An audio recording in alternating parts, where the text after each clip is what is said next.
보시면 하갈이라는 여인과 또 그의 아들 이스마엘이 등장을 합니다. 우리는 이 두 사람을 통하여서 인생의 한 단면을 보게 되어집니다.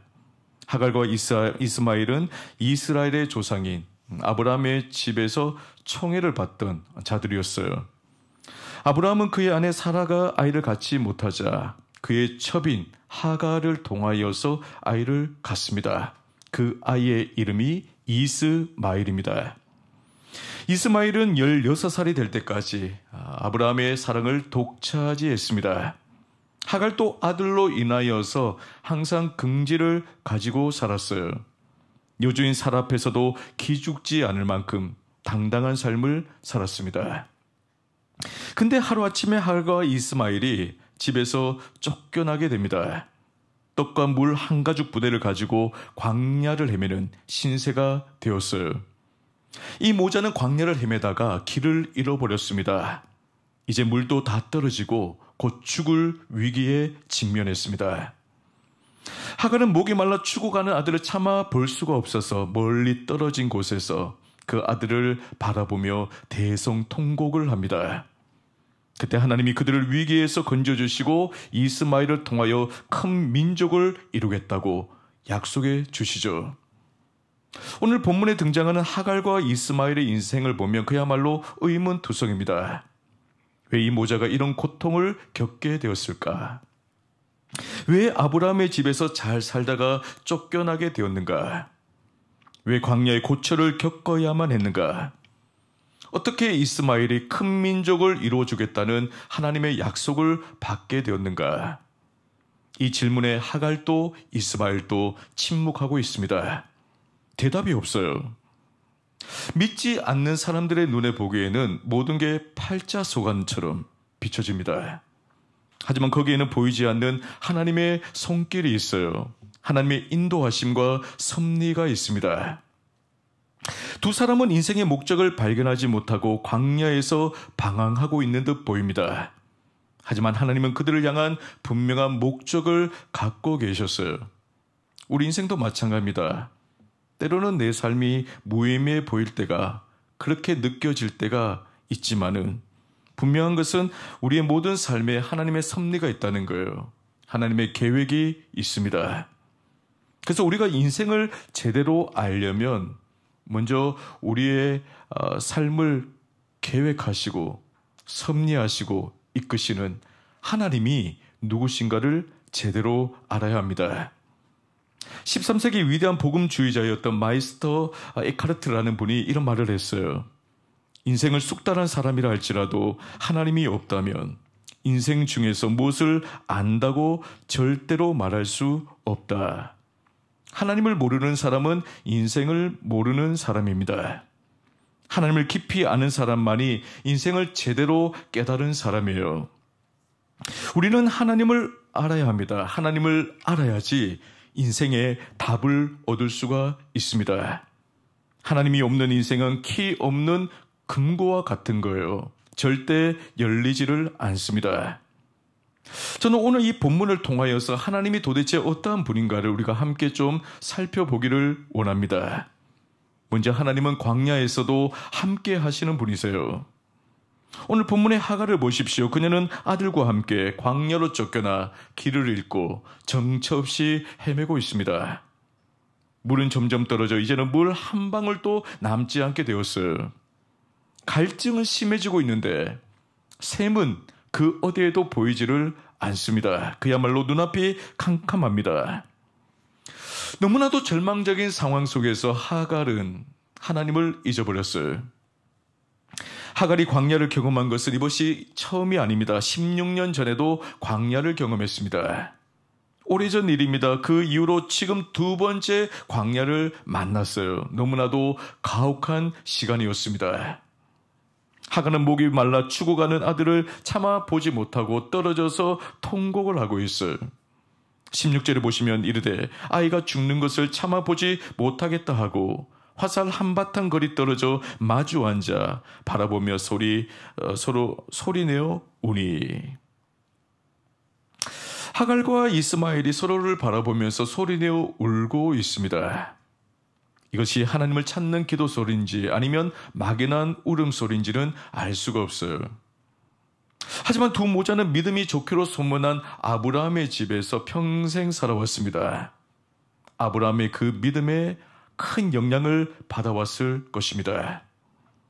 이런 측면에서 본다면 하갈의 울음은 단순히 자기 신세를 한탄하는 울음이 아니었을 거예요. 거기에는 하나님을 찾는 기도가 포함되어져 있었을 것입니다. 하나님, 아브라함의 하나님 하면서 통곡했을 거예요. 그때 하나님이요 응답하십니다. 17절에 하나님이 그 어린아이의 소리를 들으셨으므로 하나님의 사자가 하늘에서부터 하갈을 불러 이르시되 하갈아 무슨 일이냐 두려워하지 말라 하나님이 저기 있는 아이의 소리를 들으셨나니. 하나님이 하갈에게 말씀합니다. 무슨 일이냐 두려워하지 마라. 내가 너의 자녀의 그 기도 소리를 들었다. 하갈은 광야에서 함께 하시는 하나님을 만났습니다. 경험을 했습니다. 우리도 인생을 살면서 가끔 하갈과 같이 극복하기 어려운 문제나 위기를 만날 때가 있습니다. 그때 우리는 본능적으로 주님을 찾죠. 기도의 자리에 나아가서 하나님, 아버지하고 부르짖습니다. 우리가 하나님을 찾을 수 있는 이유가 어디에 있습니까? 물론 우리의 믿음 때문이기도 합니다. 하지만 보다 근본적인 이유가 있습니다. 하나님이 고통 중에 우리와 함께하고 계시기 때문이에요. 어린아이들이 놀이터에서 뛰어놀다가 급한 일이 생기면 엄마 아빠 이렇게 소리를 지르죠. 엄마 아빠를 찾습니다. 아이들이 엄마 아빠를 찾는 이유는 엄마 아빠가 곁에 있기 때문이에요.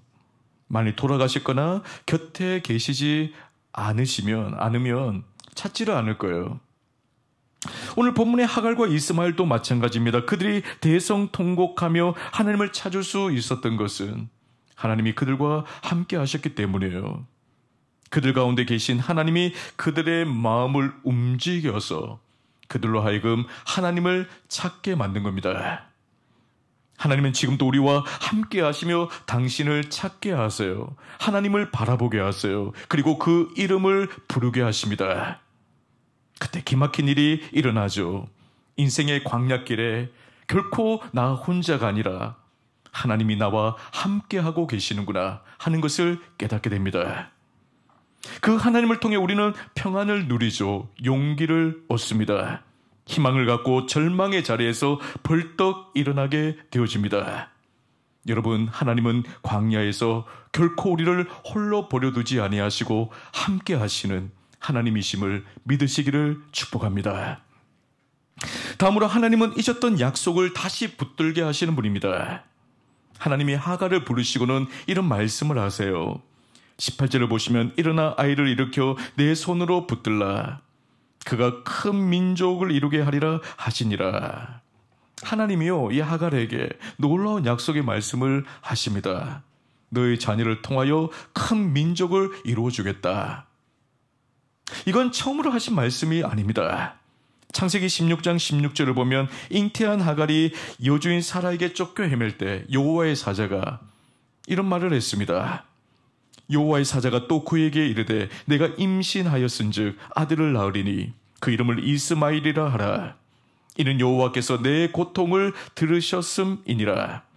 16장 10절에도 여호와의 사자가 또 그에게 이르되 내가 내 씨를 크게 번성하여 그 수가 많아 셀 수 없게 하리라. 이미 16년 전에도 여호와의 사자가 하갈에게 너의 아들을 통하여 후손을 번성케 해주겠다고 약속을 하셨어요. 하갈이 이 약속을 믿고 이스마엘을 낳습니다. 하지만 16년이 지난 지금 하갈은 하나님의 약속을 다 잊어버렸어요. 그녀의 눈에는 목말라 죽어가고 있는 아들의 위태로운 상황만 보일 뿐이었습니다. 근데 하나님이 하갈에게 다시 나타나셔서 16년 전에 주셨던 약속을 하셨던 그것을 다시금 떠오르게 하십니다. 내가 이 아이로 큰 민족을 이루게 하리라. 하갈처럼 우리도 인생 중에 뜻하지 않는 위기를 만날 때가 있습니다. 건강의 위기가 찾아올 때도 있고 재산의 위기, 사업상의 위기, 자녀의 위기 등 인생의 고비가 찾아옵니다. 그런 어려움을 만나면 아무리 믿음 좋은 사람이라도 한동안은 하나님의 약속을 다 잊어버립니다. 눈앞이 캄캄해져가지고 하나님의 말씀이 도무지 생각이 나지를 않습니다. 그때 하나님이 믿음의 사람들에게 주시는 놀라운 축복이 있습니다. 인생 광야길을 가는 중에 이전에 주셨던 말씀을 다시금 상기시켜 주시는 겁니다. 다시 떠오르게 하는 거예요. 우리가 다 이런 경험을 한 번씩 해보았을 것입니다. 인생의 고비를 만나 절망하고 있을 때 하나님께서 이전에 주셨던 은혜로운 말씀, 내가 암송했던 말씀, 묵상했던 말씀을 불현듯 떠오르게 하시는 경우가 있어요. 그리고 그 말씀을 굳게 붙들고 그 모든 현실의 어려움을, 난관을 이길 수 있도록 도와주시는 것을 경험하게 되어집니다. 하갈을 보세요. 하나님이 그녀에게 찾아와 희망의 메시지를 던져주십니다. 내가 너의 아들을 통하여 큰 민족을 이루겠다. 너희 아들 결코 죽지를 않아. 내가 한 말 너 기억해야 돼. 그 말씀이 그녀에게 얼마나 큰 힘이 되고 소망이 되었겠어요. 여러분, 하나님은 자비로우신 분이십니다. 때로는 우리가 하나님의 약속의 말씀을 잊어버렸다고 책망하거나 나무라는 분이 아니세요. 우리 연약함을 잘 아시고 정말 그 말씀이 필요한 적절한 시기에 그 말씀을 다시금 떠오르게 하셔서 그 말씀 붙들고 그 모든 난관을 이기게 만드시는 좋으신 분이십니다. 시편 119편 49절과 50절을 보면 시편 기자가 이렇게 고백합니다. 주의 종에게 하신 말씀을 기억하소서. 주께서 내게 소망을 가지게 하셨나이다. 이 말씀은 나의 고난 중에 위로라. 주의 말씀이 나를 살리셨기 때문이니다. 여기 보면 시편 기자가 하나님이 나로 하여금 말씀을 떠오르게 하게 함으로 나에게 소망을 주셨습니다. 고백하고 있어요. 그 말씀이 나에게 위로와 생명이 되었다고 말합니다. 하나님은 말씀을 기억나게 하시고 그 말씀을 붙들게 하시는 분이세요. 더 나아가 그 약속의 말씀을 이루시고 성취하시는 분이십니다. 오늘 하나님이 하갈에게 주신 말씀을 보세요. 그녀에게 이스마엘을 통해 큰 민족을 이루겠다고 약속을 하셨어요. 그 말씀이 오늘날 성취가 되었습니다. 여러분, 이스마엘의 자손이 누굽니까? 아람 민족이에요. 여러분, 그들은 전 세계 인구의 5분의 1을 차지할 정도로 여러분 큰 민족이 되어졌습니다. 하나님의 말씀이 말씀대로 이루어진 거예요. 하나님의 말씀은 결코 변함이 없습니다. 그 말씀은 반드시 성취되어집니다. 하나님은 하갈에만 약속의 말씀을 주시는 것이 아니죠. 오늘 우리에게도 약속의 말씀을 주십니다. 성경을 보세요. 곳곳마다 그의 자녀된 우리를 돌보아 주겠다고 약속하셨어요. 어려운 상황에 있을 때마다 함께해 주시고 도와주겠다고 말씀을 합니다. 그 하나님이 우리가 인생 광야길을 방황할 때 이 약속의 말씀을 기억나게 하시죠. 그 말씀으로 우리를 위로하십니다. 힘을 주십니다. 격려해 주십니다. 그 말씀으로 우리에게 소망을 주십니다. 저도 인생의 위기와 고비가 올 때마다 늘 항상 하나님이 떠오르게 하시는 말씀이 있어요. 시편 139편 8절과 9절 말씀입니다. 우리가 잘 아는 말씀인데요. 내가 새벽 날개를 치며 바다 끝에 가서 거주할지라도 거기서도 주의 손이 나를 인도하시며 주의 오른손이 나를 붙드시리이다. 저는 우리 가야제일교회 부임하기 전에 총 3교회를 거쳐왔습니다. 부교육자로 이렇게 생활을 했죠. 근데 이 임지로 옮길 때마다 보통 일반 이제 교육자들은 본인이 갈 사역지를 정해놓고 사임을 해요. 그러니까 편안한 마음으로 사임을 합니다. 근데 저 같은 경우는 그런 적이 한 번도 없어요. 사임이 먼저 이제 날짜가 잡혀지고 난 이후에 사역지를 구해야 했어요. 하나님이 또 그쪽으로 몰아가시더라고요. 여러분, 임지가 없이 그냥 무조건 이제 사임을 한다. 굉장히 불안한 일입니다, 사실은. 그 이제 사임 날짜가 다 결정이 되고 나면 그때부터 잡이 안 와요. 과연 어디로 가게 될까? 과연 나를 위한 사역지가 예비되어져 있을까? 어디로 가면 좋을까? 이제 처자식은 어떻게 하지? 제때 구해지지 않으면 어떻게 하지? 이제 현실적인 문제가 다가오기 시작해요. 그러면 갑자기 불면증이 찾아옵니다. 걱정이 되어져요. 한숨이 나와요. 하루하루가 괴롭습니다.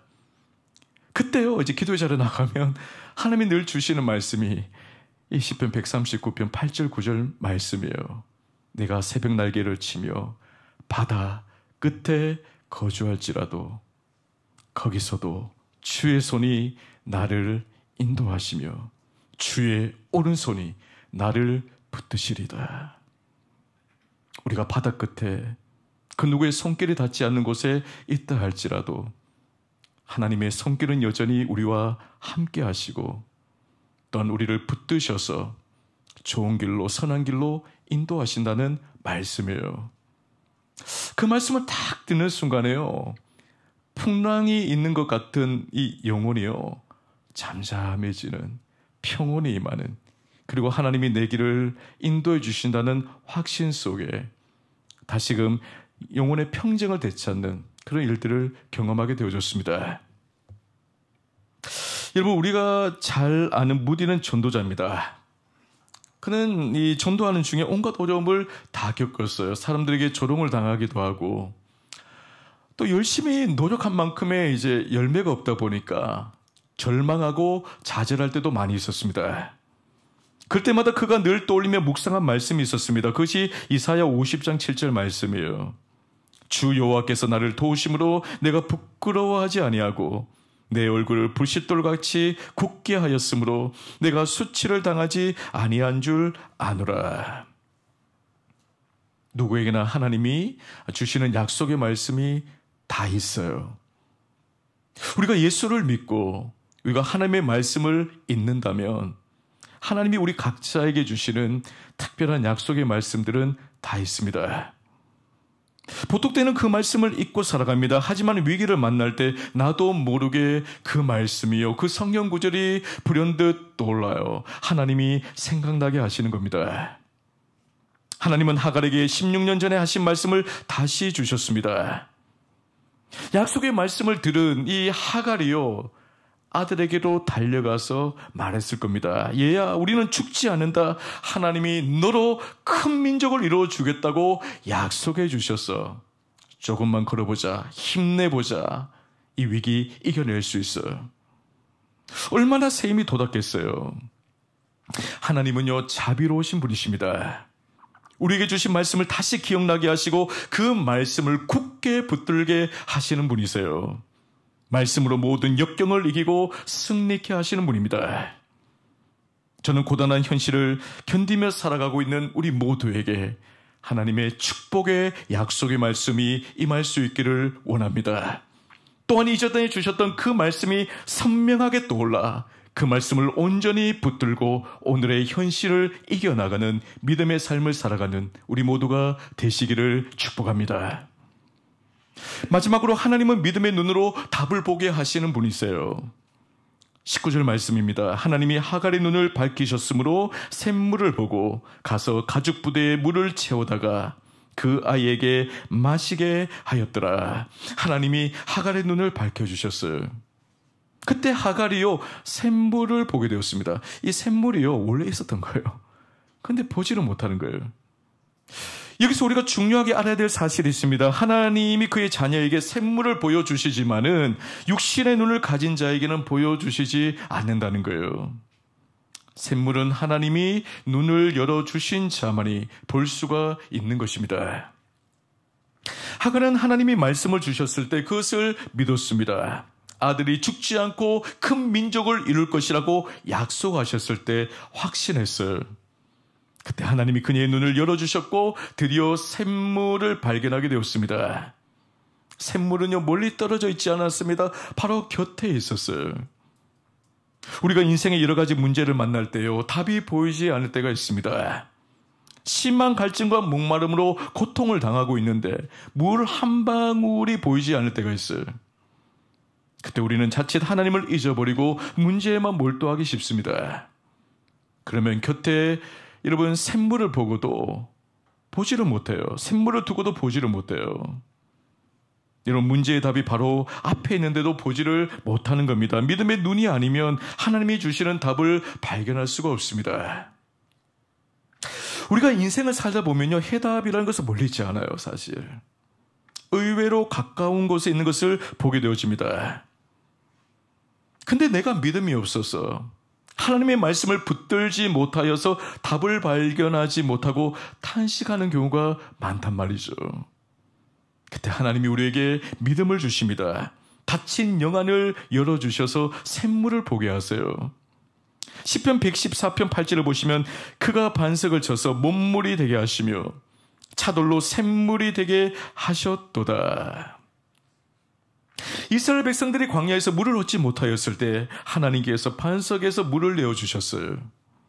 단단한 바위를 샘의 근원이 되게 하신 것입니다. 얼마나 많은 물이 솟아났던지 주변이 연못으로 바뀌었습니다. 이처럼요, 하나님은 인생에 답을 주시는 분이세요.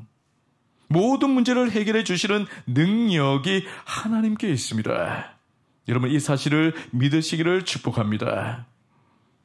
우리는 오늘 본문을 통해 하갈과 이스마엘 그리고 우리 자신을 한번 비교해 볼 필요가 있습니다.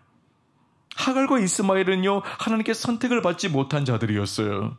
버림받은 아브라함의 자손입니다. 하나님이 이삭을 선택하셨고 이스마엘을 버리셨어요. 오늘 아람 민족이 선택받지 못한 것 같이 이스마엘은 버림받은 자입니다. 그런데도 하나님은 이스마엘에게 긍휼을 베푸시고 그의 길을 인도하셨어요.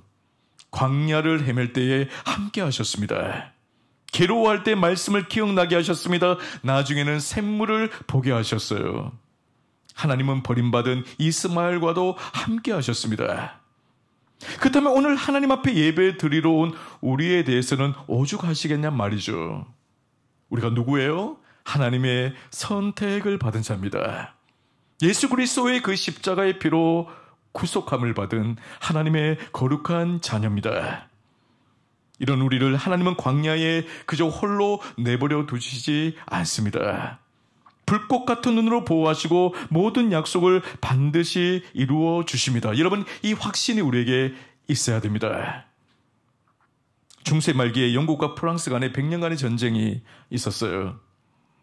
이 영국에 이 에드워드 3세 황제가 있었는데 그 아들과 함께 전투에 나갔습니다.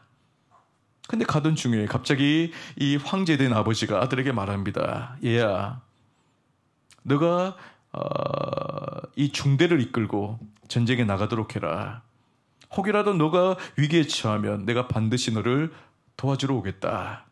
철떡같이 약속을 하고 보냈어요. 아들은 아버지의 말을 믿고 전투에 임했습니다. 한참 전투가 벌어지는데 이 생각했던 것보다도 이게 전쟁이 쉽지 않아요. 수세에 몰리기 시작을 합니다. 조금만 있으면 전멸을 당할 것 같은 이 두려운 마음이 막 엄습해 왔어요. 그래서 그 아들이 판단을 내립니다. 부하를 보내서 아버지에게 지원금 보내달라고 해라. 그런데 아버지가요, 거절을 한 거예요. 근데 워낙 다급한 상황에 있다 보니까 다시금 이 아들이 부하를 보내어서 아버지에게 지원금을 요청하라고 명령을 내렸어요. 근데 갔더니 아버지가 또 거절을 합니다. 도무지 이해할 수가 없습니다.